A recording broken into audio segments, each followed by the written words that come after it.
यहाँ मेरो हातमा शिक्षक सेवाको चाहिँ पेपर छ, जसमा प्रश्न नम्बर 1 को उत्तर चाहिँ ए, 2 को उत्तर बी, 3 को बी, 4 को सी, 5 को ए, 6 को बी, 7 को सी, 8 को डी,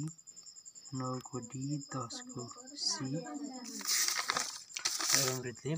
11 को डी, 12 को सी, 13 को डी, 14 को सी, 15 को बी, 16 को बी, 17 को ए, 18 को सी, 19 को डी, 20 को बी, 21 को ए, 22 को सी, 23 को डी, 24 को डी, 25 को बी, 26 को बी, 27 को सी अर्थात् 26 को सी भन्ने कुरा पनि आएको छ, 28 को डी, 29 को बी, 30 को सी, 31 को बी, 32 को बी, 33 को बी, 34 को डी, 35 को ए, 36 को